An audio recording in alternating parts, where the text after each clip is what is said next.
श्री महाप्रज्ञ गुरवे नमः। जिसके सांसों में रहता है शाश्वत शांति का स्पंदन, उस महाप्रज्ञ को वंदन, उस महाप्रज्ञ को वंदन। सत्य अहिंसा अनेकांत को अर्पित जिसका तन मन, उस महाप्रज्ञ को वंदन, उस महाप्रज्ञ को वंदन। जिसके सांसों में रहता है शाश्वत शांति का स्पंदन, उस महाप्रज्ञ को वंदन, उस महाप्रज्ञ को वंदन।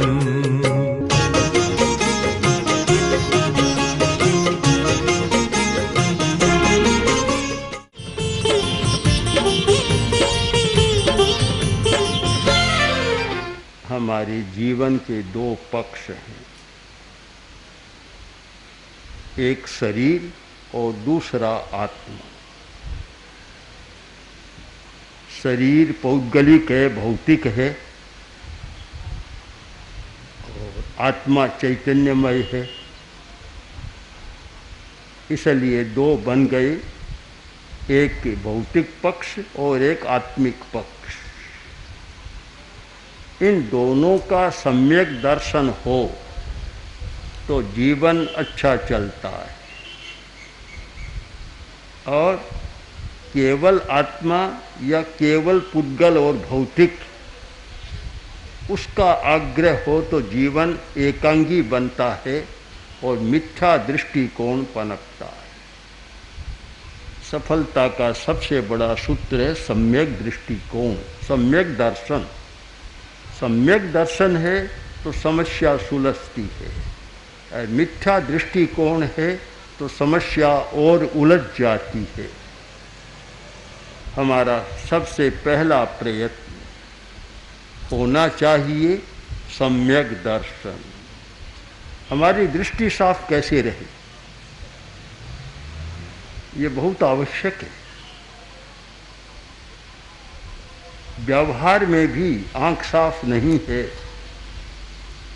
तो सत्य उपलब्ध नहीं होता। तो जिसकी भीतर की आंख जागृत नहीं है उसको तो सत्य उपलब्ध हो ही नहीं सकता। आंख का रोगी डॉक्टर के पास गया, डॉक्टर ने कुर्सी पर बिठा दिया और कहा, देखो सामने अक्षर देखो, अक्षर पढ़ो। बोला कहाँ है? कि पट्ट पर। कि पट्ट कहाँ है? कि टेबल पर। कि टेबल कहाँ है? कि भीत के पास। कि भीत कहाँ है? डॉक्टर ने कहा चले जाओ, तुम्हारा कोई इलाज नहीं। जिसको अक्षर भी दिखाई नहीं देता, पट्ट भी दिखाई नहीं देता, भीत भी दिखाई नहीं देती, उसका फिर इलाज कैसे होगा? तो जिस व्यक्ति को सच्चाई दिखाई नहीं देती वह कोई सुखी जीवन नहीं जी सकता, अच्छा जीवन नहीं जी सकता। सबसे बड़ी बात है कि हमारा दर्शन सम्यक हो, आँख साफ हो, हम देख सकें। ये दो आँखें तो चर्म चक्षु हैं, ये तो हमारी है। इन आँखों से नहीं, एक और नेत्र होता है हमारा भीतर का नेत्र, उससे हम सच्चाई को देख सकते हैं। और जो आदमी उस भीतर की आँख से सच्चाई को देखता है वह कभी दुखी नहीं बनता। दुनिया में प्रतिकूल परिस्थितियाँ भी आती है, अनुकूल आती है। कोई भी व्यक्ति सदा एक रूप नहीं रहता। मैंने अनेक लोगों को देखा, बड़े बड़े लोगों को देखा, ऐसे लोगों को देखा जो बड़े बड़े उद्योगपति, बड़े धनी थे, और कभी कहते कि अच्छा है, और ऐसी स्थिति में उनको रोते रोते भी देखा है। परिस्थितियाँ ऐसी आती है, कभी बेटे का दुख, कभी कुछ, कभी बंटवारे का, कभी भाइयों का। आचार्य तुलसी कलकत्ता में थे, बहुत पुरानी बात है, विक्रम संवत 16 की बात है। एक महिला आई दर्शन करने, और महिला उस समय के हिंदुस्तान के 2-4 बड़े उद्योगपति घराने की महिला थी। आकर बोली, महाराज मैं दुखी बहुत हूँ, मुझे कुछ उपाय बताओ शांति का। हमने आश्चर्य के साथ कहा कि लोग तो तुम्हारे जैसा होने के लिए तरसते हैं। कभी इतने बड़े घराने की, जो इतना बड़ा औद्योगिक परिवार, औद्योगिक घराना, और जिसके पास अरबों अरबों की संपत्ति, और वह कहती है मैं बहुत दुखी हूँ। तो गुरुदेव ने कहा आपको दुख किस बात का है? तो मेरा दुख इस बात का है कि पति तो चले गए और बेटे कारखानों को लेकर झगड़ा कर रहे हैं, इसलिए मैं बहुत दुखी आदमी। तो ये तो चलता है सब। जहाँ सम्यक दर्शन नहीं होता वहाँ लड़ाई झगड़ा कलह कदाग्रह ये तो सब लगे ही रहते हैं। यदि सम्यक दर्शन हो जाए, हर परिस्थिति में आदमी शांति के साथ जी सकता है और रह सकता है। आंख साफ हो जाए। एक भिखारी भीख मांग रहा था, छोटी अवस्था थी, कोई 25-30 वर्ष का ही था, ज़्यादा बड़ा नहीं था, अंधा था। एक आदमी आया और रुपया मांगा, उसने दे दिया। फिर वह बोला कि अभी तुम युवा हो, अवस्था ज़्यादा नहीं है और भीख ही मांग रहे हो, तो बहुत लोग आते हैं, किसी के पास आंख क्यों नहीं मांग लेते? अब भिखारी ने जो उत्तर दिया इतना मार्मिक उत्तर है। वह बोला बाबूजी, लोगों की जेब में पैसा तो है, मांगता हूँ दे देते, पर आंख है किसके पास जिसे मैं मांगू? कितनी एक गंभीर बात उसने कह दी। आंख का होना बड़ा मुश्किल है, आंख मिलना बड़ा कठिन काम है। कि दृष्टिकोण, और जिस व्यक्ति का दृष्टिकोण सही है एकदम ठीक होता है। थोड़ा दृष्टिकोण बदला और सब ठीक होता है। एक बार हम लोग दिल्ली में थे, जनता पार्टी का शासन था, मोरारजी भाई प्रधानमंत्री थे। पूज्य गुरुदेव वहाँ अध्यात्म साधना केंद्र में विराज रहे थे। हमें सूचना मिली कि इंदिरा जी आ रही, आना चाहती। इंदिरा जी आई, साथ में कुछ लोग थे। उन्होंने कहा कि अभी इंदिरा जी बहुत तनाव में, क्योंकि शासन दूसरा चल रहा था, कुछ समस्याएं चल रही थी, कि बहुत तनाव में। थोड़ी देर बात की, गुरुदेव ने कहा अभी आपकी स्थिति ऐसी है कि काफ़ी तनाव है, ऐसा कि बहुत तनाव है, तो आप एक काम करें, प्रयोग करके देखें, आधा घंटा प्रेक्षा ध्यान का प्रयोग कर लें और फिर आपको कैसा लगता है। ठीक है, गुरुदेव ने मुझे कहा इनको प्रयोग करा दो। हम भीतर एक कमरे में चले गए और मैंने आधा घंटा प्रयोग कराया और सारी बात समझाई। कभी तनाव कोई ज़रूरी नहीं है, परिस्थिति आ सकती है, पर परिस्थिति के बाद तनाव आना जरूरी नहीं है। परिस्थिति आना तो प्राकृतिक है, प्रकृति का स्वभाव है, इस दुनिया का नियम है। किंतु तनाव लाना, दुखी होना, यह कोई नियम नहीं है, यह तो हमारे दृष्टिकोण पर निर्भर है। प्रयोग कराया, आधा घंटा के बाद फिर बाहर आई गुरुदेव के पास, आकर बोली कि मेरा तनाव सारा समाप्त हो गया। मैं आज बहुत प्रसन्न हो गई। और इसका उनकी लेखिका पपुलकर ने बहुत विस्तार से अपनी उनकी जीवनी में लिखा है सारा ये वाला। तो आप भी निश्चय करें कि परिस्थितियां तो आएगी, इस दुनिया में कोई भी जन्म लेगा वह परिस्थिति से मुक्त नहीं रह सकता, यह नियम है, मानकर चले।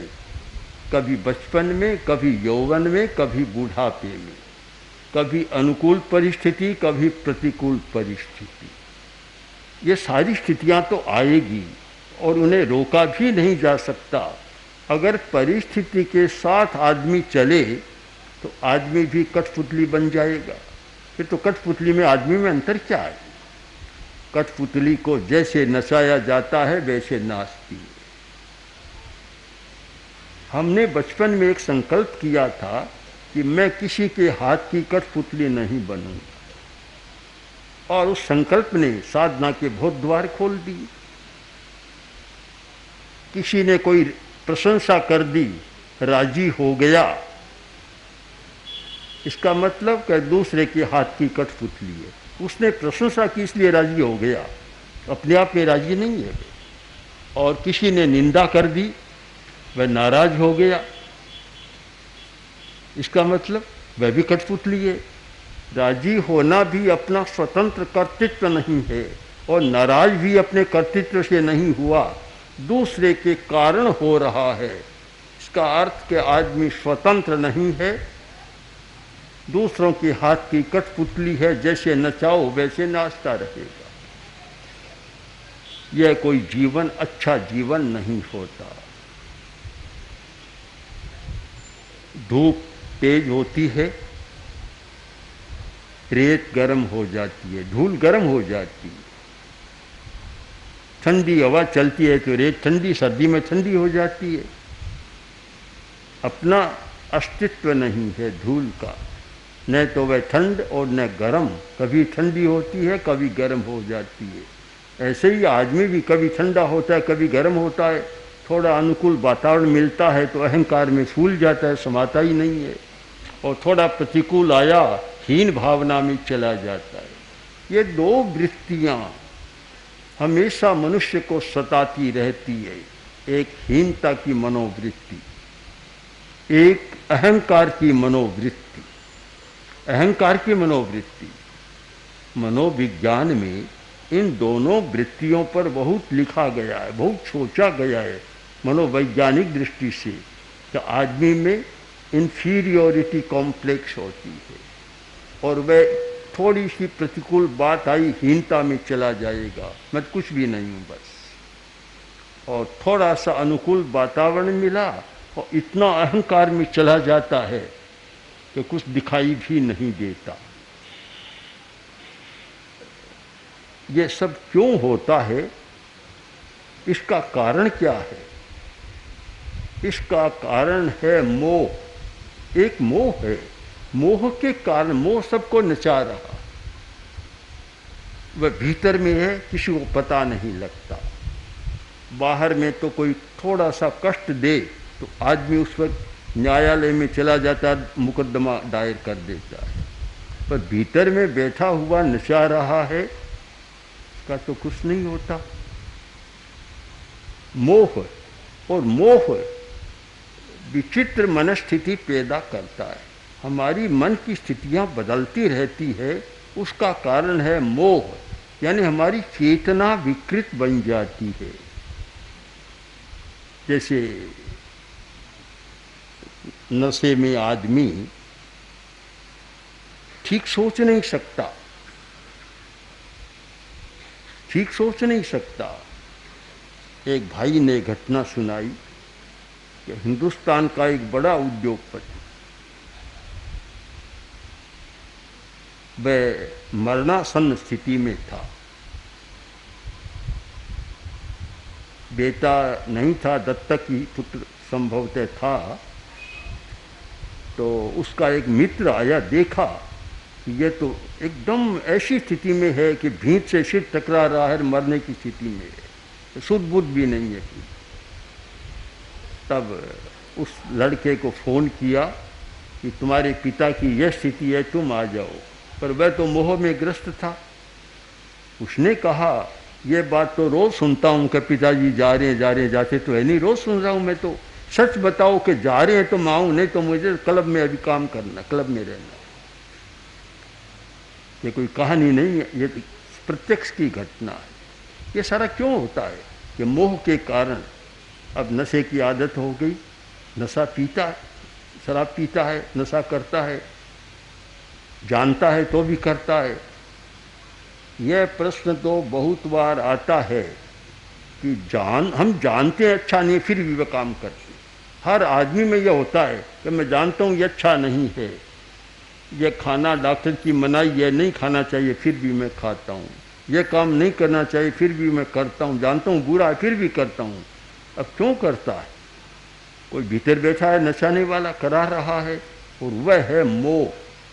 अगर हम मोह को पकड़ सकें तो हमारा दृष्टिकोण भी सम्यक हो सकता है और हमारा चरित्र भी सम्यक हो सकता है। मैंने अनेक बार कुछ जो राजनेता हैं उनसे कहा कि आपके विधानसभा में और पार्लियामेंट में कोई सदस्य आए, उससे कम से कम 3-4 सप्ताह का एक प्रशिक्षण मिलना चाहिए, जिससे मोह कम हो जाए थोड़ा, तो सही काम कर सकेंगे। फिर न तो पैसा इकट्ठा करने की बात होगी, न कोई घोटाले की बात होगी, न गबन की बात होगी। ये सारे क्यों होते हैं? सब जानते हैं कि अच्छा नहीं है, बुरा काम है, पर सब चल रहा है। बाजार में भी गड़बड़ियाँ चल रही है, मिलावट भी होती है, झूठा तोलमाप भी होता है, और धोखाधड़ी भी बहुत होती है। सब कुछ चलता है, आज से नहीं, चलता ही आ रहा है, कोई नई बात नहीं है, चलता आ रहा है सदा। पर प्रश्न है क्यों चलता है? इसका समाधान खोजने के लिए कई राजनीतिक प्रणालियां हमारे सामने आई। कभी पहले राजतंत्र था, अब राजतंत्र के स्थान पर लोकतंत्र आ गया। कभी समाजवाद की प्रणाली आई, कभी साम्यवाद की आई, अनेक प्रणालियां आई, पर समस्या को पकड़ा नहीं जा सका, पकड़ नहीं पाए। फ्रांस में एक मूर्ति है, बड़ी विचित्र मूर्ति है। तो प्राय ये होता है कि आदमी वृद्ध होता है तो आगे के केस साफ हो जाते हैं, पीछे के केस रहते हैं, लगभग यही होता है। पर उस मूर्ति में है आगे तो केस है, पीछे साफ। तो पूछा ऐसा क्यों? तो उत्तर मिला कि इसलिए है कि एक क्षण है, तुम चलते हुए आगे से पकड़ सको तो पकड़ लो, और आगे चले गए पीछे से नहीं पकड़ा जा सकता। हम भी इस बात को पकड़ सकें, सच्चाई को पकड़ सकें और मोह को उपशांत कर सकें। यदि मुझे पूछा जाए कि धर्म साधना का उद्देश्य क्या है, आदमी धर्म क्यों करता है, तो इसका उत्तर होगा हाँ, धर्म साधना का एकमात्र उद्देश्य है मोह का उपशमन, और सब तो हमारे क्रियाकांड है। कोई आदमी भक्ति करता है, ये अलग अलग चल पड़े, ज्ञान योग, भक्ति योग, कर्म योग, जिसकी जैसी रुचि वैसा करने लग गया, पर आखिर में पहुंचना कहाँ है? रास्ते अलग हो सकते हैं, किंतु प्राप्त स्थान, गंतव्य स्थान दो नहीं हो सकता, वह तो हमारा एक ही होगा। अहमदाबाद पहुंचना है तो 10 रास्ते होंगे, सूरत से आएगा तो अलग सड़क आती है, आखिर सब रास्ता एक जगह मिल जाते हैं कि अहमदाबाद में प्रवेश हुआ और सारे रास्ते एक हो गए। पहुंचना कहाँ है? हम इस पर विचार करें। रास्तों पर विचार तब ठीक होगा जब पहले गंतव्य का निर्णय करें, ध्येय का निर्णय करें कि हमारा ध्येय कहाँ है, हमारा लक्ष्य क्या है और हमें कहाँ पहुंचना है। उसका निर्णय पहले होना चाहिए। पहुंचना है मोह का उपशमन, बस कसाय का उपशमन, यहाँ पहुंचना है। आत्मा की वह चेतना जहाँ मोह विलीन हो गया है, आत्मा की वह चेतना जहाँ सारा कसाय शांत हो गया है। कोई उत्तेजना नहीं है, आवेश नहीं है, न क्रोध का आवेश, न अहंकार का आवेश, न माया का आवेश और न लोभ का आवेश, न वासना और रति अरति का आवेश। सारे आवेश शांत हो गए। पहुंचना वहाँ है। अब उसको आप चाहे तो मोक्ष कह दें, चाहे आत्मा कह दे चाहे परमात्मा, कुछ भी हो, उस अवस्था तक पहुंचना धर्म का एकमात्र ध्येय रहा है। किंतु बहुत लोग ध्येय को नहीं जानते। धर्म की आराधना भी वहां तक पहुंचने के लिए नहीं होती, जानते नहीं मुझे कहाँ जाना है। एक कोई आदमी गया स्टेशन मास्टर के पास, जाकर बोला बाबूजी टिकट दो। उसने कहा कहाँ का? कि मेरे ससुराल का। उसने कहा अरे गांव का नाम बता, तेरे ससुराल का टिकट नहीं होता, किस गांव को जाना चाहिए? कि गांव का नाम का तो मुझे पता नहीं। अब बोला मैं बेचारा मास्टर भी क्या करेगा, स्टेशन मास्टर, टिकट कहाँ किसे मिलेगा? उस जहाँ जाना उसे पता होना चाहिए मुझे किस गांव जाना है। इसलिए सबसे पहले ध्येय का निर्धारण करें। इतने लोग बैठे हैं, आपसे मैं पूछ भी सकता हूँ कि आप धर्म कर रहे हैं, जो कुछ भी कर रहे हैं, आपने सबसे पहले अपने ध्येय को स्पष्ट किया या नहीं किया? लक्ष्य का निर्धारण किया या नहीं किया? केवल साधनों में अटकना नहीं है, साध्य पर विचार करना है। जो व्यक्ति साधनों पर अटक जाता है, साध्य का पता नहीं है, तो वे साधन भी निकम्मे हो जाते हैं। पहले साध्य का निर्णय करें, लक्ष्य को स्पष्ट करें कि मुझे कहाँ जाना है, मुझे क्या होना है, धर्म क्यों कर रहे हैं। जरूरत नहीं है, जिन लोगों के पास खाने को रोटी है, कपड़ा है, मकान है और सब कुछ साधन सामग्री है, उनको धर्म की कोई ज़रूरत नहीं है। क्यों करे वे धर्म? निकम्मा काम है उनके लिए, कोई आवश्यकता ही नहीं है। अगर धर्म का संबंध पदार्थ से ही जोड़ें, तब तो गरीब आदमी के लिए तो धर्म करना जरूरी है और अमीर आदमी के लिए धर्म करना बिल्कुल ना आवश्यक नहीं है।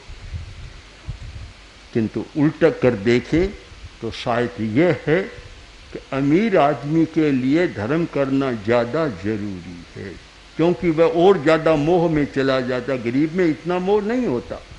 जैसे पैसा बढ़ता है, धन बढ़ता है, पदार्थ बढ़ता है, सुविधा बढ़ती है, वैसे ही साथ में मोह का ग्राफ भी ऊंचा चला जाता है। दोनों को देखो, धन का ग्राफ और मोह का ग्राफ, तो मोह का ग्राफ थोड़ा एक बिलान ऊंचा मिलेगा। वह नहीं है तो उतना बढ़ भी नहीं सकता आदमी, आगे कैसे जा सकता है। इसलिए एक स्पष्ट अवधारणा करें, सम्यक दर्शन और ध्येय का निर्धारण करें, लक्ष्य का, कि मुझे क्या होना है, कहाँ जाना है, कहाँ पहुँचना है। इन सारे पर विचार कर और हम एक समन्वय की खोज करें, अनेकांत दृष्टि अपनाएं और सम्यक दर्शन का विकास करें। ओम। ओम श्री महाप्रज्ञ गुरवे नमः। ओम श्री महाप्रज्ञ गुरवे नमः। ओम श्री महाप्रज्ञ गुरवे